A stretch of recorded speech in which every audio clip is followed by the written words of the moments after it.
ನಾಪೋಕ್ಲುವಿನಲ್ಲಿ ಹಿಂದೂ ಸಂಗಮ ಕಾರ್ಯಕ್ರಮದ ಪ್ರಚಾರಾರ್ಥವಾಗಿ ಪಿಕಪ್ ವಾಹನದಲ್ಲಿ ಭಗವಧ್ವಜ ಅಳವಡಿಸಿದ್ದ ವಿಚಾರದಲ್ಲಿ ಹಿಂದೂ ಕಾರ್ಯಕರ್ತನ ಮೇಲೆ ಹಲ್ಲೆ ಮಾಡಿದ್ದ ಅನ್ಯ ಕೋಮಿನ 4 ಯುವಕರನ್ನು ಪೊಲೀಸರು ಬಂಧಿಸಿದ್ದಾರೆ. ಗೌತಮ್ ಎಂಬವರು ನಾಪೋಕ್ಲುವಿನ ಸೂಪರ್ ಮಾರ್ಕೆಟ್ನಲ್ಲಿ ಸಾಮಗ್ರಿ ಖರೀದಿಸಲೆಂದು ಬಂದಾಗ ಈ ಘಟನೆ ನಡೆದಿದ್ದು, ತಲೆ ಹಾಗೂ ಹಣೆಯ ಭಾಗಕ್ಕೆ ಪೆಟ್ಟಾಗಿರುವ ಗೌತಮ್ ಜಿಲ್ಲಾಸ್ಪತ್ರೆಯಲ್ಲಿ ಚಿಕಿತ್ಸೆ ಪಡೆಯುತ್ತಿದ್ದಾರೆ. ಘಟನೆಗೆ ಸಂಬಂಧಿಸಿದಂತೆ ಆರೋಪಿಗಳಾದ ಸುಹೈಲ್, ನಾಫಿ, ರಾಶಿದ್, ಸಿದ್ದಿಕ್ ಎಂಬವರನ್ನು ಪೊಲೀಸರು ವಶಕ್ಕೆ ಪಡೆದು ನ್ಯಾಯಾಲಯಕ್ಕೆ ಹಾಜರುಪಡಿಸಿರುವುದಾಗಿ ಜಿಲ್ಲಾ ಪೊಲೀಸ್ ವರಿಷ್ಠಾಧಿಕಾರಿ ಬಿಂದುಮಣಿ ತಿಳಿಸಿದ್ದಾರೆ. ವಿರಾಜಪೇಟೆ ಕ್ಷೇತ್ರದ ಶಾಸಕ ಎಎಸ್ ಪೊನ್ನಣ್ಣ ಜಿಲ್ಲಾಸ್ಪತ್ರೆಗೆ ಭೇಟಿ ನೀಡಿ ಹಲ್ಲೆಗೊಳಗಾದ ಗೌತಮ್ ಅವರ ಆರೋಗ್ಯ ವಿಚಾರಿಸಿದರು. ಬಳಿಕ ಸುದ್ದಿಗಾರರೊಂದಿಗೆ ಮಾತನಾಡಿದ ಶಾಸಕರು, ಘಟನೆ ನಡೆದ ಕೂಡಲೇ ಪೊಲೀಸರು ಎಫ್ಐಆರ್ ದಾಖಲಿಸಿಕೊಂಡು ಕಾನೂನು ಕ್ರಮ ಜರುಗಿಸಿದ್ದಾರೆ. 4 ಬಂಧಿಸಲಾಗಿದ್ದು, ಯಾವುದೇ ಪಕ್ಷದವರಾಗಿರಲಿ ತಪ್ಪಿತಸ್ಥರ ವಿರುದ್ಧ ನಿರ್ದಾಕ್ಷಿಣ್ಯ ಕ್ರಮಕ್ಕೆ ಪೊಲೀಸರಿಗೆ ಸೂಚಿಸಲಾಗಿದೆ ಎಂದರು. ನಡೆದಂಥ ಅಹಿತಕರ ಘಟನೆ ಸಂಬಂಧವಾಗಿ ಅಲ್ಲಿ ನಿನ್ನೆ ನಡೆದ ಘಟನೆಯಲ್ಲಿ ಹಲ್ಲೆಗೆ ಒಳಗಾದಂಥ ಗೌತಮ್ ಅವರನ್ನು ಭೇಟಿ ಮಾಡಿ ಅವರ ಕ್ಷೇಮವನ್ನು ವಿಚಾರಿಸಿ ಮತ್ತು ಇಲ್ಲಿ ಇರುವಂಥ ವೈದ್ಯರಿಗೆ ಕೂಡ ಚರ್ಚೆಯನ್ನು ಮಾಡಿ ಸೂಕ್ತವಾದಂಥ ಸೂಚನೆಗಳನ್ನು ನೀಡಿ ಆದಷ್ಟು ಬೇಗ ಅವರಿಗೆ ಒಳ್ಳೆಯ ಚಿಕಿತ್ಸೆಯನ್ನು ಕೊಡುವಂಥ ಕೆಲಸವನ್ನು ಮಾಡಿದ್ದಾರೆ ಅಂತ ಕೂಡ ಹೇಳ್ತಾ ಇದ್ದಾರೆ ಗೌತಮ್ ಅವರು. ಹಾಗೆ ಗೌತಮ್ ಅವರ ಹತ್ರ ಕೂಡ ಏನು ನಡೆದಿದೆ ನಿನ್ನೆ ಘಟನೆ ಅಂತ ಹೇಳೋದ್ರ ಬಗ್ಗೆ ಚರ್ಚೆಯನ್ನು ಮಾಡಿದ್ದೇನೆ. ಮತ್ತು ಪೊಲೀಸ್ ಇಲಾಖೆಯವರು ಕೂಡ ಸೂಕ್ತವಾದಂಥ ನಿರ್ದಾಕ್ಷಿಣ್ಯವಾದಂಥ ಕಠಿಣ ಕ್ರಮವನ್ನು ಜರುಗಿಸಿ ಅಂತೇಳಿ ಕೂಡ ಸೂಚನೆಯನ್ನು ಕೊಡಲಾಗಿದೆ. ಅದು ಅವರು ಇವತ್ತು ನಡೀತಾ ಇದೆ ಈಗ ಹಿಂದೂ ಸಮಾವೇಶದ ಕಾರ್ಯಕರ್ತರವರು ಗೌತಮ್. ಅದರಿಂದ ಆತ ಅವ್ರು ಕೆಲಸ ಮಾಡಿಕೊಂಡು ಫ್ಲ್ಯಾಗ್ ಕಟ್ಕೊಳ್ಳೋಕ್ಕೆ ವೆಹಿಕಲಲ್ಲಿ ಬರ್ತಾ ಇದ್ದಾಗ ಅಲ್ಲಿ ಸ್ವಲ್ಪ ರ್ಯಾಶ್ ಆಗಿ ಡ್ರೈವ್ ಮಾಡ್ಕೊಂಬಂದಿದ್ರು. ಯಾರು ಇವ್ರಿಗೆ ತೊಂದರೆ ಮಾಡಿರೋಂಥರಲ್ಲಿ ಒಬ್ಬ ಅಂತ ಹೇಳ್ತಾರೆ ಅವರು. ಅದಕ್ಕೆ ಸ್ವಲ್ಪ ಅಲ್ಲಿ ಮಾತುಕತೆ ಆಗಿದೆ, ಮಾತಿನ ಚಕಮಕಿ ಆಗಿದೆ ಮೊದಲೇ. ನಂತರ ಮುಂದೆ ಹೋಗಿದ್ದಾರೆ. ಮತ್ತೊಂದು ಸತಿ ಏನೋ ಮಾತುಕತೆ ಆಗಿದೆ, ಚರ್ಚೆ ಆಗಿದೆ. ಅಷ್ಟರಲ್ಲಿ 4 ಜನ ಇವ್ರು ಹುಡುಗರು ಸೇರಿ ಇವ್ರ ಮೇಲೆ ಹಲ್ಲೆ ಮಾಡಿದ್ದಾರೆ.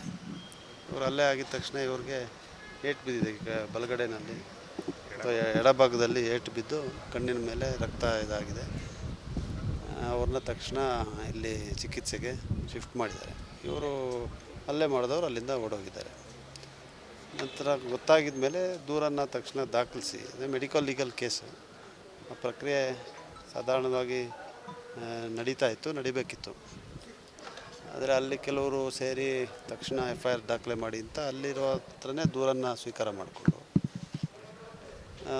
ಅವ್ರ ಮೇಲೆ ಅಟೆಂಪ್ಟ್ ಟು ಮರ್ಡರ್ ಕೇಸ್ ದಾಖಲೆ ಆಗಿ ಅವನ್ನ ಈಗಾಗಲೇ ಬಂಧಿಸಿದ್ದಾರೆ. 4 ಜನ ಯಾರು ಆರೋಪಿತರಿದ್ದರು, 4 ಜನನ ಬಂಧನಕ್ಕೆ ಒಳಗೆ ಮಾಡಿದ್ದಾರೆ. ಈಗಾಗಲೇ ಅವ್ರನ್ನ ನ್ಯಾಯಾಲಯದ ಮುಂದೆ ಪ್ರೊಡ್ಯೂಸ್ ಮಾಡಿ ನ್ಯಾಯಾಲಯ 14 ಡೇಸ್ ಜುಡಿಷಿಯಲ್ ಕಸ್ಟಡಿ. ಹಲ್ಲೆ ಪ್ರಕರಣವನ್ನು ಮಡಿಕೇರಿ ಕ್ಷೇತ್ರದ ಶಾಸಕ ಮಂತರ್ಗೌಡ ಖಂಡಿಸಿದ್ದಾರೆ. ಸುದ್ದಿಗಾರರೊಂದಿಗೆ ಮಾತನಾಡಿದ ಅವರು, ಈ ವಿಚಾರದಲ್ಲಿ ನೋ ಫೇವರಿಸಂ, ನೋ ಕಾಂಪ್ರಮೈಸ್. ತಪ್ಪಿತಸ್ಥರಿಗೆ ಕಾನೂನು ಪ್ರಕಾರ ಶಿಕ್ಷೆಯಾಗಬೇಕು. ಇದು ಕೊಡಗು ಜಿಲ್ಲೆಗೆ ಕೆಟ್ಟ ಹೆಸರು ತರುವ ಕೃತ್ಯವಾಗಿದೆ ಎಂದಿದ್ದಾರೆ. ನಾನು ದಾರಿಯಲ್ಲಿ ಬಂದಾಗ ಬೆಂಗಳೂರಲ್ಲಿದ್ದೆ. ನಿನ್ನೆ ಬೆಂಗಳೂರಿಂದ ದಾರಿ ಬರಬೇಕಾದ ಆ ಘಟನೆ, ಆ ದುರ್ಘಟನೆ ನನಗೆ ಬಂತು. ಅದನ್ನು ತೀವ್ರವಾಗಿ ಖಂಡನೆ ಮಾಡ್ತೀವಿ. ಯಾರು ರಾಜಕಾರಣಿಗಳು ಯಾರನ್ನೂ ಅದನ್ನ ವಹಿಸ್ಕೊಳ್ಳೋ ವಿಚಾರನೇ ಅಲ್ಲ. ಕಾನೂನು ರೀತಿಯಲ್ಲಿ ಏನು ಕ್ರಮ ತಗೋಬೇಕು ಅದನ್ನ ಕ್ರಮ ತಗೊಳ್ಳೇಬೇಕು. ಅದರಲ್ಲಿ ನೋ ಕಾಂಪ್ರಮೈಸ್. ಈ ವಿಚಾರಗಳಲ್ಲಿ ಯಾರು ರಾಜಕೀಯನೂ ಆಟಾಡಬಾರ್ದು. ಧಾರ್ಮಿಕ ವಿಚಾರದಲ್ಲಿ ನಾವು ಯಾವ ಕಾರಣಕ್ಕೂ ಒಬ್ಬರ ಮೇಲೆ ಒಬ್ಬರು ತರೋಕ್ಕೆ ನನಗಂತೂ ಇಷ್ಟ ಇಲ್ಲ. ನಾವೆಲ್ಲರೂ ಒಂದಾಗಿ ನೋಡೋಂಥ ಸಂದರ್ಭದಲ್ಲಿ ಈ ಥರ ರಾಜಕೀಯಕ್ಕೆ ಕೆಟ್ಟ ಹೆಸರಲ್ಲ, ಜಿಲ್ಲೆಗೆ ಕೆಟ್ಟ ಹೆಸರು ತರೋಂಥ ವಿಚಾರ ಇದು. ನಾನಂತೂ ವೈಯಕ್ತಿಕವಾಗಿ ಇಲ್ಲಾಂದರೆ ನಮ್ಮ ಪಾರ್ಟಿ ಸೇರಿ ಅದನ್ನ ತೀವ್ರವಾಗಿ ಖಂಡನೆ ಮಾಡ್ತೀವಿ. ಕಾನೂನು ರೀತಿಯಲ್ಲಿ ಏನು ಕ್ರಮ ತಗೋಬೇಕು, ನನ್ನ ಅನಿಸಿಕೆ ಇವತ್ತು ಅರೆಸ್ಟ್ ಮಾಡೋರೆ ಅಂತ ನನಗೆ ಮಾಹಿತಿ ಬಂದಿದೆ. ಅದನ್ನು ಕಾನೂನು ರೀತಿಯಲ್ಲಿ ಏನು ಕ್ರಮ ತಗೋಬೇಕು ಆಗಲೇಬೇಕು. ಅದರಲ್ಲಿ ನೋ ಕಾಂಪ್ರಮೈಸ್. ಅದು ಬಿಟ್ಟರೆ ಬೇರೆ ವಿಚಾರದಲ್ಲಿ ಅವ್ರ ಪರ ಮಾಡೋದು ವಿರೋಧ ಮಾಡೋದಂತೂ ನಾವು ಇಲ್ಲವೇ ಇಲ್ಲ. ಇಲ್ಲಿ ಎಲ್ಲರೂ ಒಂದೇ. ಕಾನೂನು ಯಾರು ಉಲ್ಲಂಘಿಸ್ತಾರೆ, ಅದು ಕಾನೂನು ಯಾರು ಕೈಗೆ ತಗೋತಾರೆ, ಇನ್ನೂ ಶೀಘ್ರದಲ್ಲಿ ಇನ್ನೂ ಸ್ವಲ್ಪ ಜೋರಾಗೇ ಇನ್ನೂ ಅವ್ರ ಮೇಲೆ ಕ್ರಮ ತಗೋಬೇಕು ಅಂತ ನಾವು ಹೇಳ್ತೀವಿ.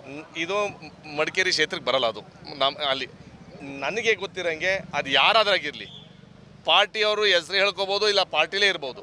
ಅದನ್ನು ನಾವು ಹೇಳ್ತಾ ಇದ್ದೀವಲ್ಲ, ನೋ ಕಾಂಪ್ರಮೈಸ್. ಆ ವಿಚಾರದಲ್ಲಿ ಯಾರೂ ಪರ ಮಾತಾಡೋಂಗಿಲ್ಲ, ಯಾರೂ ಅವ್ರನ್ನ ವಹಿಸ್ಕೊಳ್ಳೋಕ್ಕೂ ಆಗೋದಿಲ್ಲ. ಈ ವಿಚಾರದಲ್ಲಿ ಪಾರ್ಟಿ ಶಿಸ್ತಾಗಿದೆ. ಯಾವ ಕಾರಣಕ್ಕೂ ಧಾರ್ಮಿಕ ವಿಚಾರದಲ್ಲಿ ನಾವೇ ಜಗಳ ಮಾಡ್ಕೊಳ್ಳೋದು ಅದನ್ನು ಯಾಕೆ ಕಾರಣಕ್ಕೂ ಒಪ್ಪಂಥ ವಿಚಾರನೇ ಅಲ್ಲ. ಅದು ನಾವು ಯಾಕೆ ಕಾರಣಕ್ಕೂ ರಕ್ಷಣೆನೂ ಮಾಡೋದಿಲ್ಲ. ಘಟನೆಯನ್ನು ಕೊಡಗು ಜಿಲ್ಲಾ ಬಿಜೆಪಿ ಸೇರಿದಂತೆ ಹಿಂದೂ ಸಂಘಟನೆಗಳು ತೀವ್ರವಾಗಿ ಖಂಡಿಸಿದ್ದು, ತಪ್ಪಿತಸ್ಥರ ವಿರುದ್ಧ ಕಠಿಣ ಕ್ರಮಕ್ಕೆ ಒತ್ತಾಯ ಕೇಳಿ ಬಂದಿದೆ. ಚಿತ್ತಾರ ನ್ಯೂಸ್, ಮಡಿಕೇರಿ.